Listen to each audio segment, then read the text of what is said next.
여러분들 지금 Q&A 시간이긴 한데 여러분들 근본이제도 좀 설명을 드릴게요. 이게 저한테 근본이제에 관련된 막 질문을 많이들 하시거든요. 특히나 오늘도 좀 많이 들어왔는데, 보통 질문하시는 분들은 근본이 자체가 궁금한 것보다는 이제 XRP와 리플에 관련해서 이제 근본이제를 많이 설명하시는데, 여러분들 근본이제에 대해 어떻게 생각하시는지 좀 궁금합니다. 네. 여기 아마 생각들이 다양하시기 때문에 어떤 분들은 이제 뭐 어떤 이유인지는 이제 들어봐야 알겠지만, 일단 결론적으로 근본이제로 회귀해야 된다 이렇게 생각하시는 분들 계실 거고, 또는 야 근본이제 안 돼, 문제가 많은 거야, 그 시스템으로 돌아가면 안 돼, 이렇게 생각하시는 분들이 있을 텐데, 여러분들 어떻게 생각을 하세요? 근본이제? 혹시 찬성이신 분 있어요? 근본이제로 회귀를 해야 된다, 금이 앞으로 대세가 될 거다. 네. 금이 가격적인 면으로 대세를 말씀드린 거 아니고, 옛날에 이제 한 1900년도 초반에는 역시 근본이제였거든요.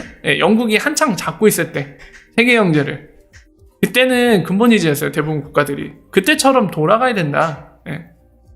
금이 모든 해답이다, 이렇게 생각하시는 분들 계세요?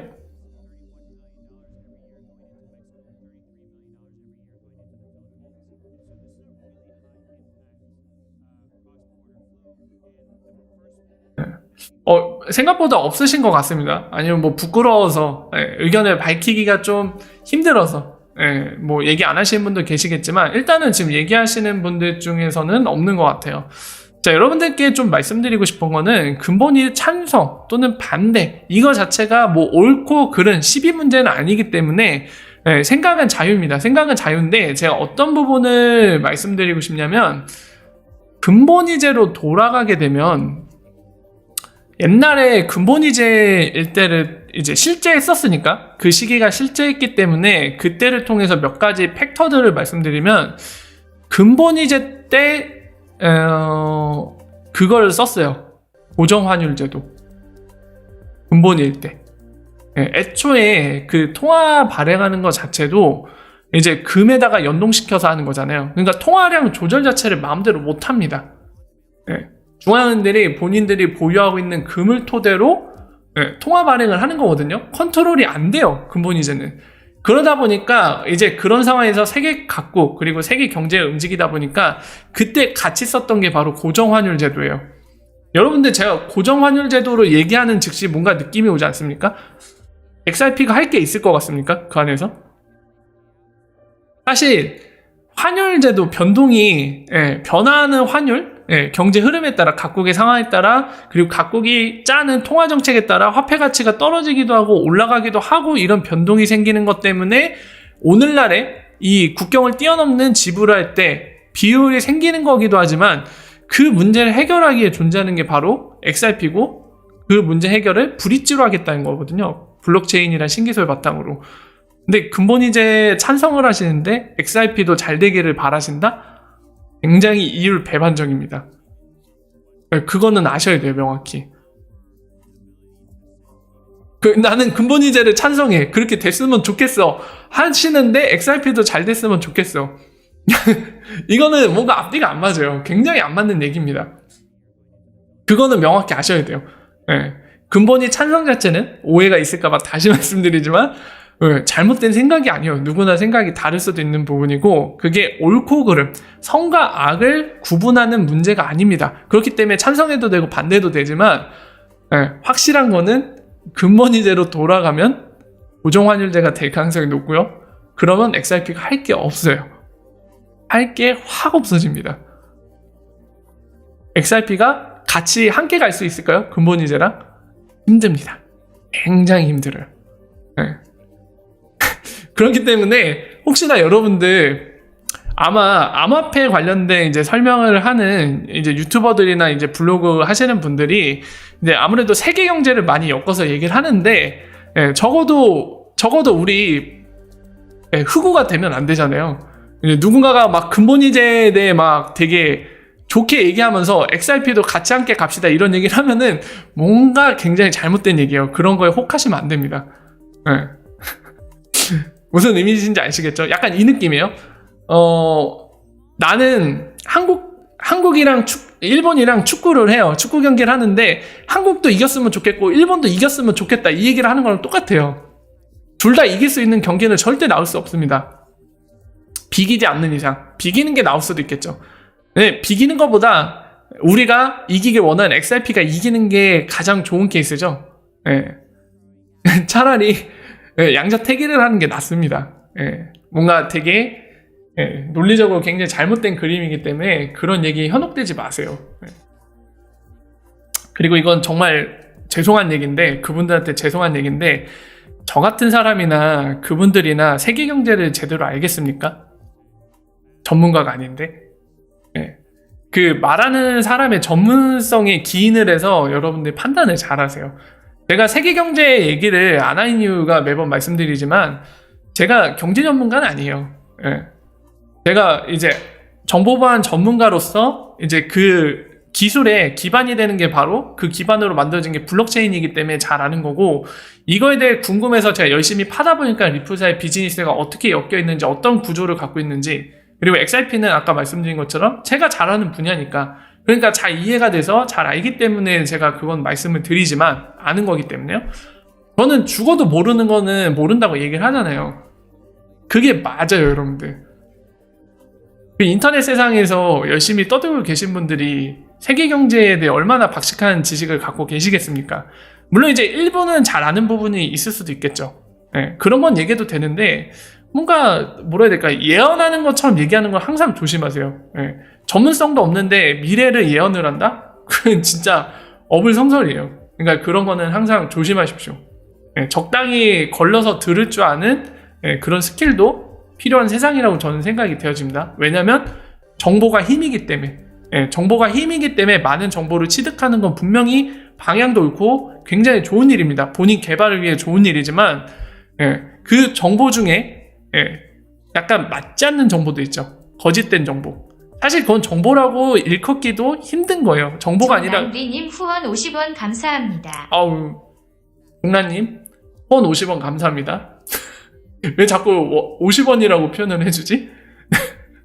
네, 소중한 금액 후원 감사합니다. 자, 여러분들, 그래서 제가 말씀드리고 싶은 거는, 필요한 정보를 습득하는 게 여러분들의 힘이고 여러분들의 가치를 키우는 일입니다. 필요한 정보인 거를 취득할 때가 여러분들의 힘이 되는 거예요. 그러니까 정보가 아닌 것들은 잘 흘려들으세요. 그러면은 크게 문제가 없을 겁니다. 그런 것들을 좀 말씀드리고 싶었고요.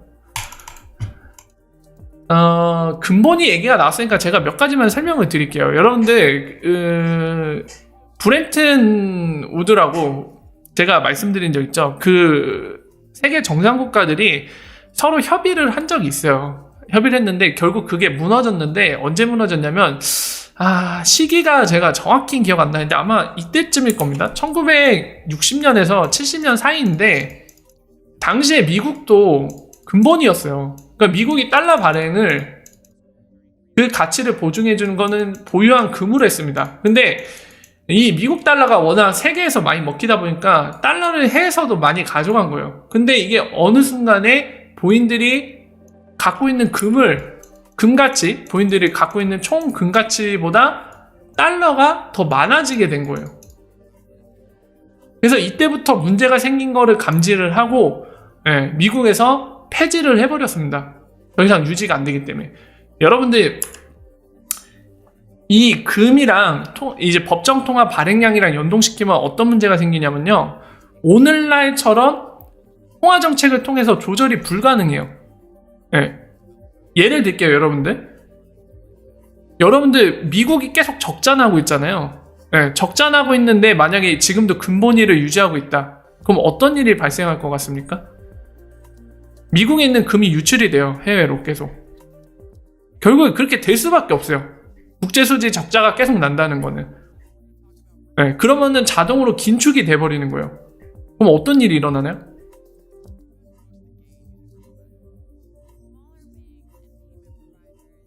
실업률 올라갈 수 있겠죠. 근데 지금의 중앙은행들이 이 변동환율 제도를 쓰고 통화정책을 지금 본인들이 법정통화로 적극적으로 활용하는 상황이기 때문에 지금처럼 필요할 때 돈을 확 풀었다가 다시 회수를 하기도 하거든요.